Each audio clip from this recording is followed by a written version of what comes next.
Hey there, I'm Shamite Obialo, a corporate finance attorney turned entrepreneur.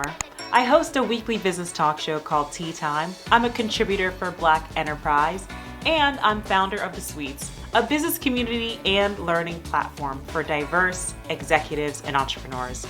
Today we're talking about, drum roll please, Elizabeth Holmes, con woman or masterful CEO.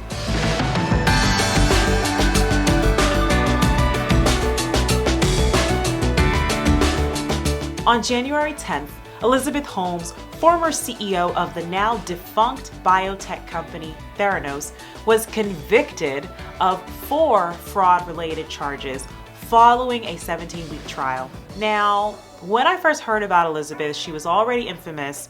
It was when the documentary Out for Blood in Silicon Valley dropped on HBO. I was so intrigued. Like, what witchery did this deep-voiced, blonde-haired, blue-eyed she-devil use on all those well-respected people to convince them to bet on her, invest in her, come work for her, do business with her time and time again without a real functioning product? Inquiring minds want to know. Holmes was a Stanford dropout who started Theranos in 2004 with the goal of revolutionizing the healthcare industry. And specifically, she hypothesized that with a single drop of blood, she could run over 800 diagnostic tests, a process that was faster, cheaper, and less invasive than traditional blood draws. She would go on to attract a suite of high-profile advisors, including Henry Kissinger, former U.S. Secretary of State, recruit top tech talent from blue-chip companies like Apple, raise almost $1 billion, get to a unicorn valuation of $10 billion, and grace the covers and pages of top publications like Fortune, Time, Forbes, and Inc., and strike lucrative strategic partnerships with the likes of Walgreens and Safeway to distribute her diagnostic blood tests. At one point, she was proclaimed the world's youngest self-made billionaire. But behind closed doors, she knew that her tech didn't work. In fact, her company was really operating a house of cards propped up by lies and exaggerations, pursuing a fake-it-till-you-make-it business strategy that never resolved. Drop a comment, #guilty if you're still with me, folks. She had a hypothesis, she had a vision, and it didn't work out. Of course, 70% of tech companies fail, so I pose the failure isn't really remarkable. What is noteworthy, and what I want to talk about today, is what we can all learn from her techniques and the things that she did right. Now, we all like to play Monday night quarterback when the truth has been laid bare, but let's be honest, this woman convinced a whole lot of smart people that she was the next Steve Jobs. So now we're gonna get into 5 business lessons from a convicted CEO. First, Holmes mastered her personal brand. She fit into a mold or schema of what Silicon Valley success looks like. She mimicked the late Apple founder Steve Jobs and played down her femininity by wearing signature black turtlenecks every day and deepening her natural voice. And she perfected the smart, Ivy-educated girl next door vibe that signals, "You can trust me." So now you have this sort of Steve Jobs meets Ivanka Trump dynamic going. Now, much has been said about her affected voice, but let me tell you, the statistics don't lie. Let's go back to some well-publicized research that came out of Duke University, my alma mater, in 2013. They got speech samples for 792 CEOs from the S&P 1500 stock index. They analyzed the samples to calculate vocal pitch and then cross-reference the pitch levels with data on the total assets managed by those CEOs, the CEO compensation, as well as how long those folks had been in their jobs. The study revealed that men with deeper voices make more money, run larger companies, and stay in their jobs longer. Basically, they're more successful. One question, why did the researchers only look at male CEOs? Well, there weren't enough female CEOs to supply a large enough sample for a study. But the CEO study backs up previous lab research showing that voters prefer politicians with deeper voices. In a 2012 study, 2 biologists and a political scientist recorded men and women saying, "I urge you to vote for me this November."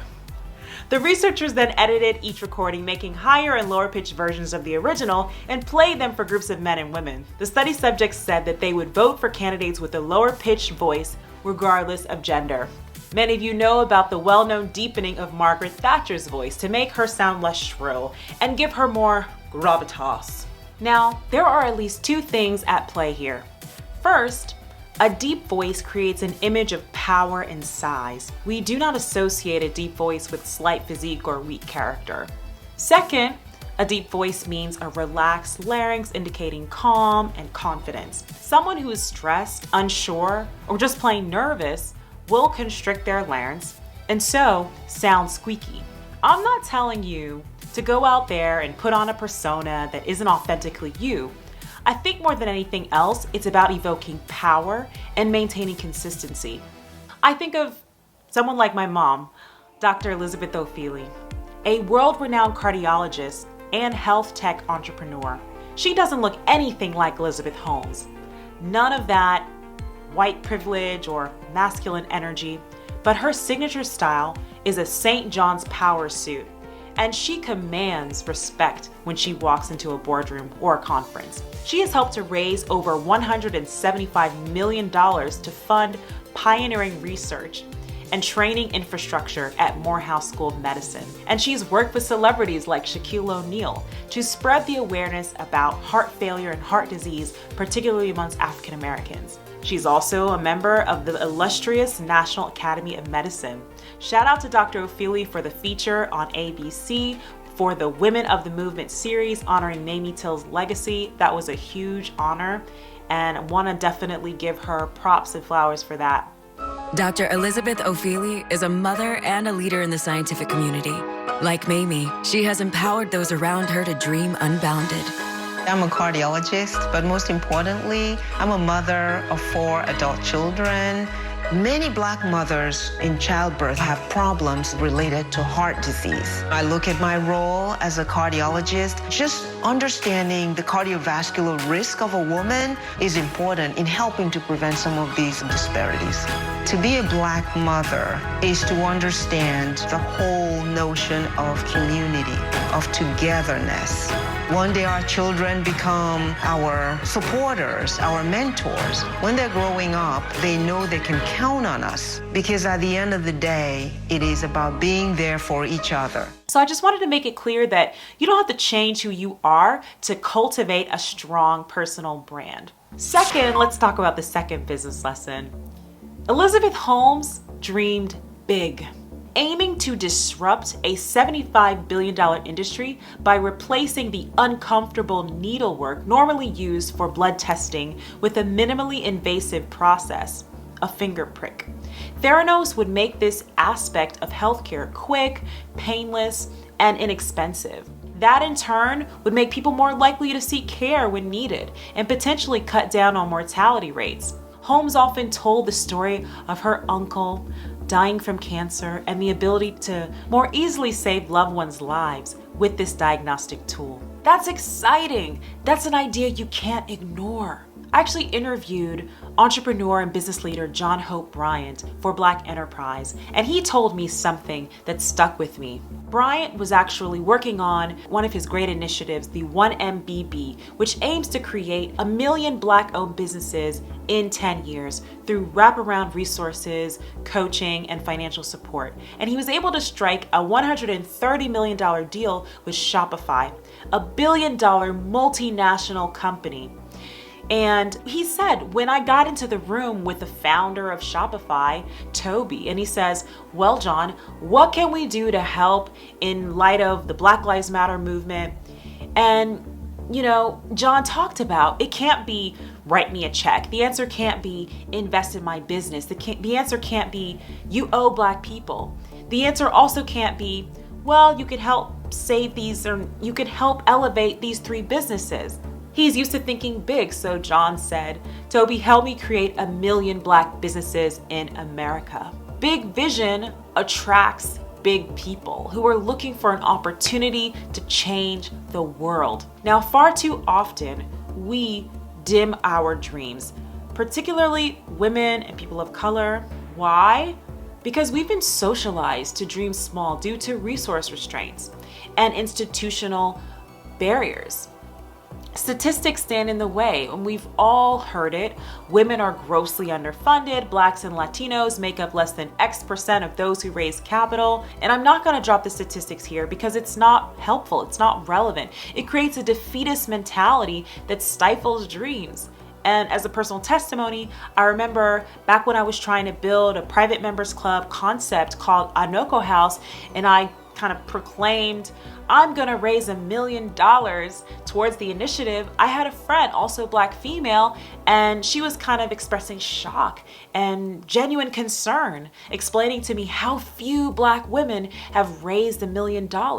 And I all but told her to get out because I didn't want that energy.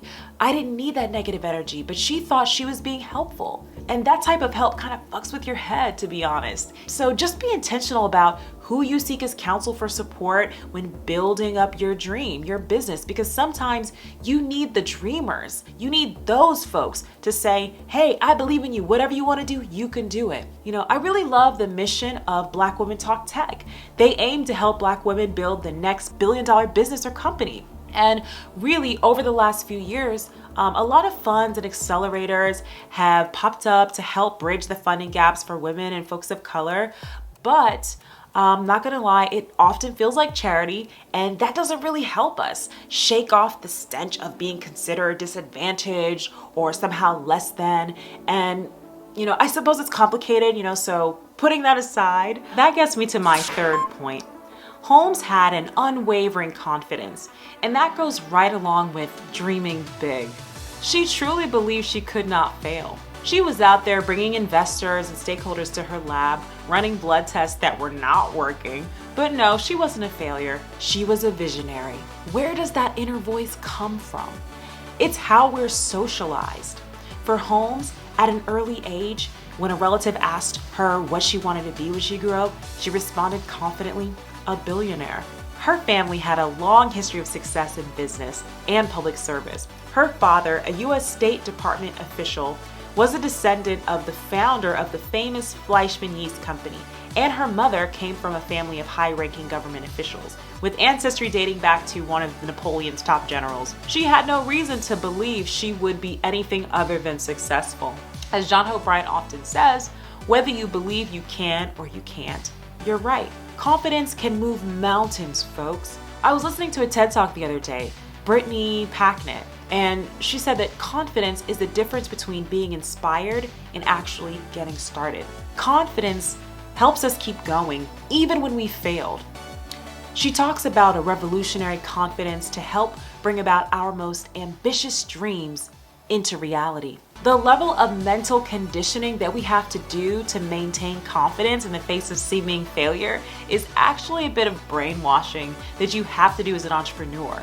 Les Brown says, success is going from failure to failure without losing enthusiasm.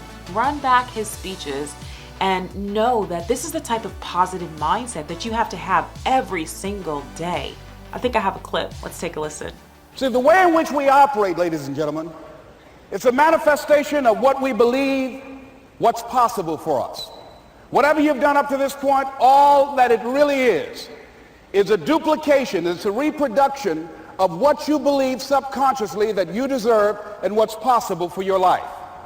Most people operate out of their personal history, out of their memory, things they've done, things they've experienced, things they've seen, things that they have observed. What I'm suggesting that you operate out of a larger vision of yourself. I want you to see yourself doing what you want to do, experiencing what you want to experience, having what you want to have, doing what it is that gives your life some meaning and value. Operate out of your imagination, not your memory. Because whenever you look at where you want to go, I'm wanting to warn you, you will have some conversation back here after you go through the data that you've experienced in life saying you can't do it. And so what you want to begin to do is ignore that inner conversation. Feeling like it's time to go to church. So take note, what's that inner conversation playing in your head? Is it one of possibilities or hesitations? Okay, so we've talked about the importance of your personal brand, evoking power and consistency, dreaming big and leading with confidence. On to the fourth business lesson. Holmes found her community, her tribe of supporters, including advisors, investors, team members, and the media.